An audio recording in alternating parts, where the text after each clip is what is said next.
প্রিয় বন্ধুরা, কেমন আছেন? আশা রাখি ভালো। আজকের আমার এই ভিডিওটা বেশ জটিল এবং কঠিন হতে চলেছে, কারণ আমি আজকে সৃষ্টি রহস্য প্লাস ডিমের রহস্য নিয়ে আলোচনা করব।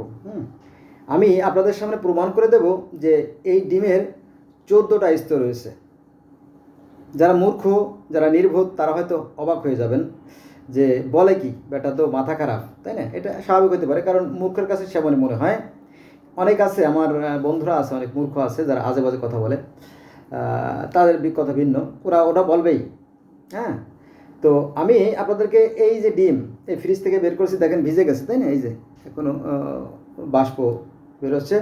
তো এই ডিমের যে 14টা স্তর আছে, এমনকি তারও বেশি স্তর আছে, সেটা আমি আজকে প্রমাণ করে দেবো। তার আগে কথা বলতে হবে যে যারা মূর্খ, যারা নির্বোধ, যারা বিবেকহীন, কাণ্ডজ্ঞানহীন, তাদের কাছে মনে হবে যে ডিমের 3টে স্তর। উপরে একটা শক্ত খোলস, আর ভিতরে সাদা পানি আর কুসুম। তাদের কাছে 3টে মনে হবে, কিন্তু না, আসলে তা না। এই ডিমের আছে 14টা স্তর। আমি অবশ্য একটা করছি, এই কলম দিয়ে এই মাত্র 14টা স্তর এঁকে নিয়ে এসেছি। একটু ভালো করে দেখেন, এই যে ভালো করে দেখেন, এখানে কিন্তু 14টা স্তর আছে। আমি 14 লিখে রাখছি। ভালো করে দেখেন, স্ক্রিন শেয়ার দিয়ে আপনারা করতে পারেন, দেখতে পারেন। তারপরে ধাপে ধাপে আলোচনা করি। এই যে ডিম, এই ডিমের উপরিভাগে যে খোলসটা আছে, এই যে ডিমের যে উপরিভাগে খোলসটা আছে, এই খোলসে আছে আপনার 1700 ছিদ্র। 1700 hole there are up to egg. এই ডিমের উপরে 1700 ছিদ্র আছে, কিন্তু দুর্ভাগ্য, এই ছিদ্রগুলো খালি চোখে দেখা সম্ভব না। ক্লিয়ার? এই ডিমের পর আপনি হাত দিয়ে ঘষেন তো একবার খস খস খস খস খস করবে, ঠিক আছে? এই ডিমের মধ্যে যদি ছিদ্র না থাকতো, তাহলে এই ডিমটা গরম হয়ে অল্প সময়ের মধ্যে ফেটে যেত। ক্লিয়ার?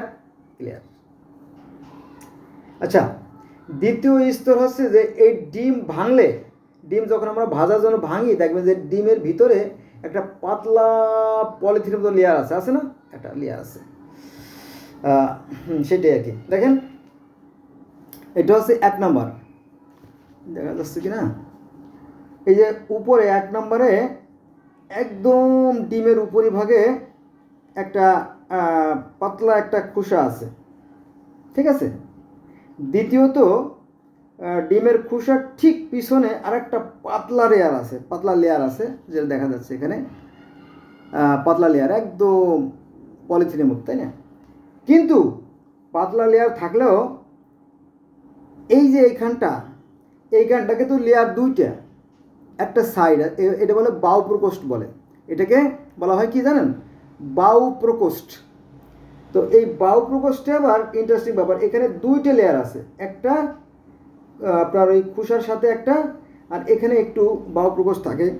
এই বাউ প্রকোষ্ঠ হচ্ছে এখানে যখন এই ডিমের উপরে যখন তাপ দেওয়া হয়, তাপের সৃষ্টি হয়, তখন এই যে আপনার কুসুমের ভিতরে, এই যে কুসুম না, এই যে কুসুমের মাঝখানে যে ছিদ্র থাকে, এখানে আপনার ভাইব্রেশন হয়। মানে এই ডিমের ঠিক কেন্দ্রে কুসুমের মাঝখানে যে ছিদ্র আছে, সেটা কম্পনের সৃষ্টি হয়, এবং কম্পনের সৃষ্টি হলে প্রাণের সৃষ্টি হয়।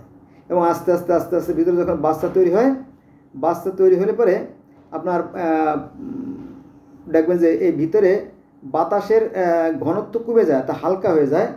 তখন এইখানে এই জায়গাটার এই যে ছিদ্রটা দেখছেন না, যে এই ছিদ্রটা বড় হয়ে যায়। আপনারা যদি যে সমস্ত ডিমের ভিতরে বাচ্চা হয়, তার ভিতরে দেখবেন যে এই বাহু প্রকোষ্ঠটা আস্তে আস্তে আস্তে আস্তে আস্তে আস্তে আস্তে বড় হতে থাকে, আর ওটা কিন্তু মুভ করে। দেখবেন যে এই মুভের সাথে আবার এই কেন্দ্রের মুভের একটা রিলেশন আছে, বুঝছেন? এটা যারা জ্ঞানী তারা বুঝবেন, সাধারণ মানুষ বুঝতে পারবে না। তো এখানে যখন হার্টবিট ভাইব্রেশন শুরু হয়, তখন এইখানেও ভাইব্রেশন শুরু হয়। এই যে কেন্দ্রে দেখেন, এই যে এটা বাহু প্রকোষ্ঠ, আর এইটাও বাহু প্রকোষ্ঠ। ঠিক আছে, এটার সাথে একটা রিলেশন আছে। এটা বাচ্চা যখন বড় হয় তখন বোঝা যায়। হ্যাঁ, আপনি যদি পরীক্ষা করতে চান করে দেখতে পারেন। তাহলে দুইটা বায়ু প্রকোষ্ঠ আমরা পালাম। আচ্ছা, তৃতীয়ত আপনার তৃতীয় একটা আছে, এই যে পলিথিনের মতো একটা যে প্রকোষ্ঠটা, এই পলিথিনের মতো যে আবরণটা থাকে, সেই আবরণের ঠিক ভিতরে একটা পাতলা পানি থাকে, পাতলা পানি। এই সাইড দিয়ে একটা পাতলা পানি থাকে। হ্যাঁ, গোটা ডিমের সাইডে একটা পাতলা পানি থাকে। আপনার ডিম যখন ভাজবেন না, ডিম ভাজার সময় দেখবেন যে ভিতরে কুসুম হচ্ছে হলুদ কালারের, তারপর একটা গাঢ় পানি, তারপর একটা পাতলা পানি আছে। এটা পরীক্ষিত, শতভাগ প্রমাণিত আর কি। আমার কথা বিশ্বাস করার দরকার নেই, আপনি পরীক্ষা করে দেখতে পারবেন যে একটা পাতলা পানি থাকে, যে পানিটা খুব সহজেই মুভ করে এবং এই আপনার এই ডিমের যে ভিতরে যে বিজল পানিটা সেটাকে রক্ষা করে। পাতলা পানিটা একটু শক্ত পানিকে রক্ষা করে, আর এই শক্ত পানিটা আবার কুসুমকে রক্ষা করে। তার মানে এখানে 3 ধরনের পানি আছে। এই যে পাতলা আবরণের পরে একটা পাতলা পানি, তারপরে কুসুমের আছে আর একটা আপনার গাঢ় পানি, তারপরে আছে হলুদ কালারের ঘন পানি। ঠিক আছে, আবার এই ঘন পানির ভিতরে আছে আর এক ছিদ্র, জানেন তো তাই, ক্ষুদ্র ছিদ্র। যারা ডিম খান, হোটেলের ডিম খান বা বাসায় সিদ্ধ ডিম যখন খাবেন, তার ভিতরে দেখবেন কেটে বা সাবধানে ব্লেড বা ছুরি দিয়ে অথবা ভেঙে দেখবেন যে ভিতরে একটা বায়ু প্রকোষ্ঠ থাকে। হ্যাঁ, এটাই সত্য। পৃথিবীতে যত মাছ আছে তাদের ডিমও তাই, গাছের ডিমের বেলাও তাই, প্রত্যেকটা ফলের ভিতরে একটা বায়ু প্রকোষ্ঠ থাকে। আবার পৃথিবীর যে কোনো প্রাণীর ডিম বলে সব জায়গায় একই বিধান। এটা সৃষ্টিকর্তার অলঙ্ঘনীয় বিধান, এই বিধানের কোনো পরিবর্তন নাই। আচ্ছা, এরপরে আসেন আপনার যে এই যে ডিমের সাথে ডিমের যে একটা কানেকশান, অর্থাৎ উপরে এই ডিমের উপরে যখন তাপ পড়ে, ডিমের উপর তাপ পড়ে না, আপনি যদি ইনকিউবেটরে তাপ দেন তাহলে বাচ্চা ফুটে বের হবে, যদি তুলার মধ্যে রাখেন তাও ফুটে বাচ্চা বের হবে, যদি আপনি বালিশের মধ্যে রাখেন তাও ফুটে বাচ্চা বের হবে। এটা নির্দিষ্ট পরিমাণ তাপে রাখলে বের হবে। কিন্তু যদি আপনি রোদে রেখে দেন তাহলে কিন্তু নষ্ট হয়ে যাবে, উপরে একদিকে তাপ পড়বে। তবে ঘুরে দিলে, যদি আপনি ডিমটা রোদে ঘুরে দেন তাহলে কিন্তু আবার বাচ্চা ফুটবে। ঠিক আছে, এটা জটিল বিষয় আর কি। যারা ইনকিউবেটরে সে বাচ্চা ফোটায় তারা ডিমকে দিনে কয়েকবার ঘুরাই দেয় যাতে সমানভাবে তাপ পায়। এবং এই শুধু তাপই দেয় না, আর্দ্রতার জন্য কিছু পানিও থাকে। একটা পাত্রে ইনকিউবেটরদের মেশিন একটু পানি দিয়ে রাখে যেখান থেকে বাচ্চা ফোটায় আর কি। ঠিক আছে, যাতে আর্দ্রতার সৃষ্টি না হলে এখানে আপনার ডিমের খোলস শক্ত হয়ে যাবে, বাচ্চা ভিতরে মারা যাবে বা বেরোতে পারবে না। ঠিক আছে, এগুলো একটা জটিল একটা বিষয়, সবাই তো জানে না। যাক, তাহলে আমরা দেখলাম যে এটা থাকে এখানে, এই যে তারের মতো, দেখেন তারের মতো, তাই এই যে আমি টান দিয়ে দিছি আর কি। এই দেখেন, এই যে হালকা টান দিছি, এই পুরো ডিমের ভিতরে একটা জালিকা আছে, একটা নেটের মতো আছে, স্নায়ুতন্ত্রের মতো আছে। যেমন আমাদের দেহে যে পরিমাণ স্নায়ুতন্ত্র আছে সেগুলো জোড়া দিলে পৃথিবীকে 2 বার পেছিয়ে আনা যায়। এটা সাধারণ মানুষের জানবে না, যারা জ্ঞানী, যারা মেডিকেল সায়েন্সের লোক তারা হয়তো জানবে। এটা হলো বিষয়।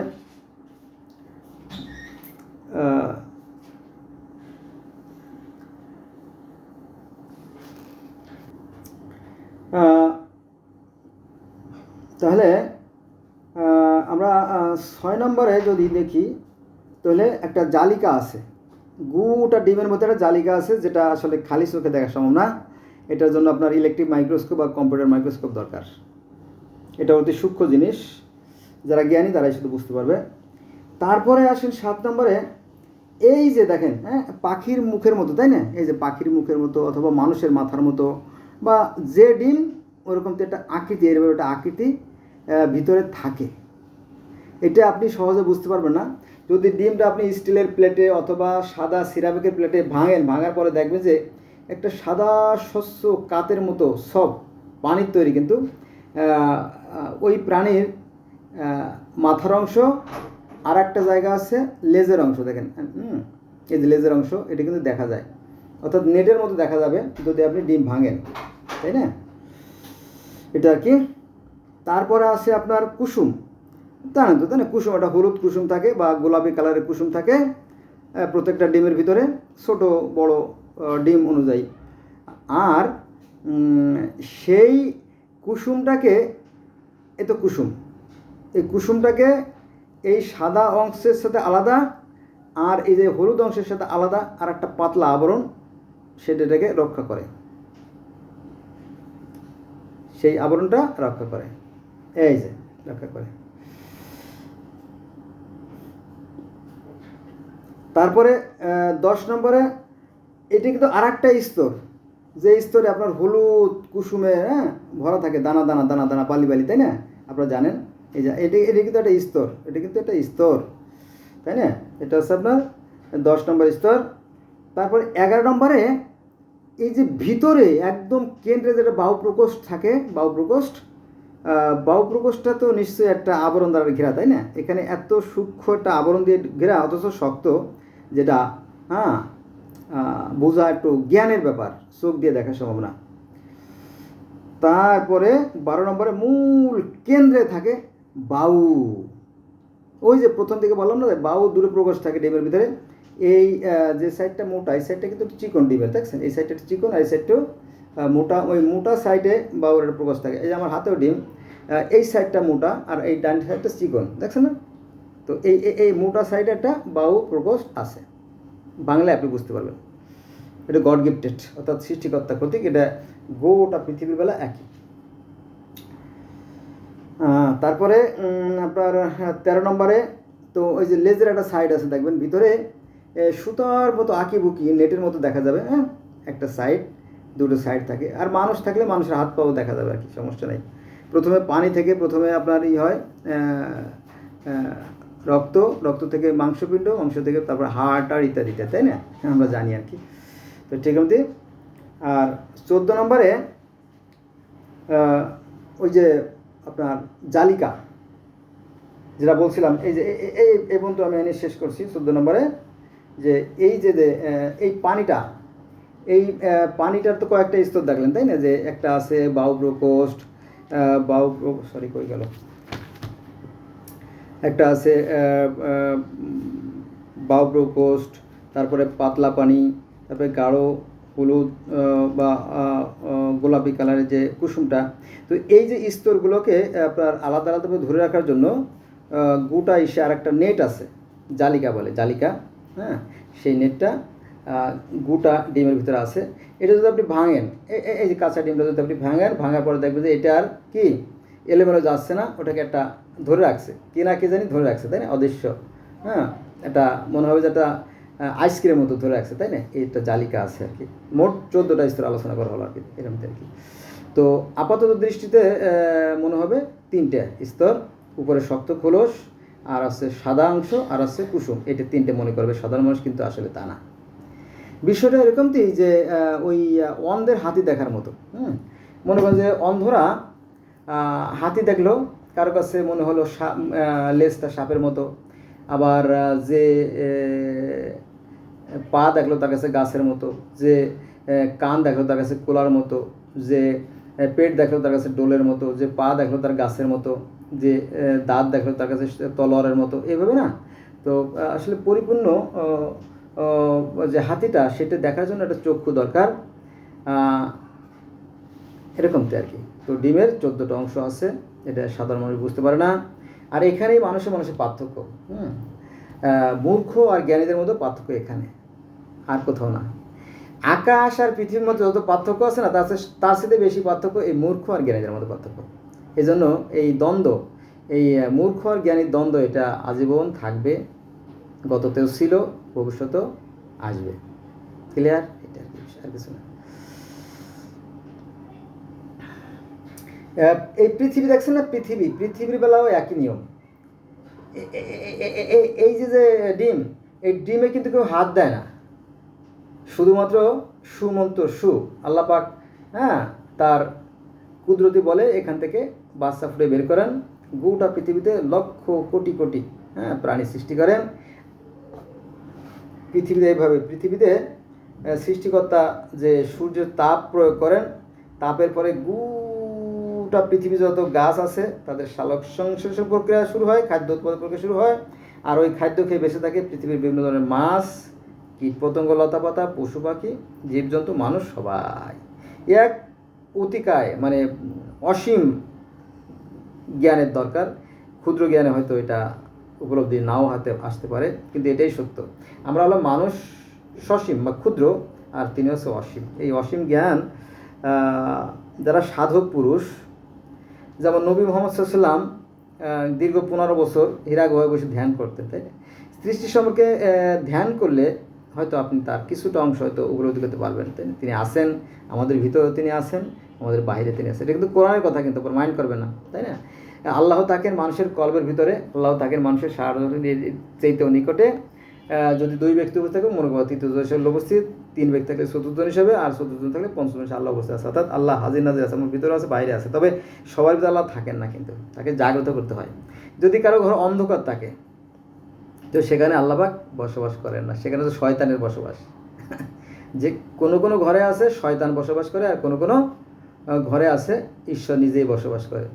এই আদমের দেহ আছে ঈশ্বরের থাকার ঘর, তবে সব ঘর না। এই ঘরের ভিতরে শয়তানও থাকে, আবার আল্লাহও থাকে।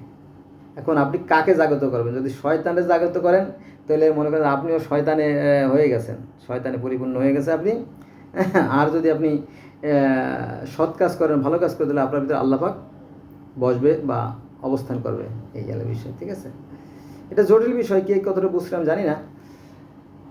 হ্যাঁ, তো আমাদের সৃষ্টিকর্তা অবশ্যই একজন আছেন, যিনি অদৃশ্যে থেকে থেকে আমাদেরকে সৃষ্টির ব্যাপারে সহযোগিতা করতেছেন।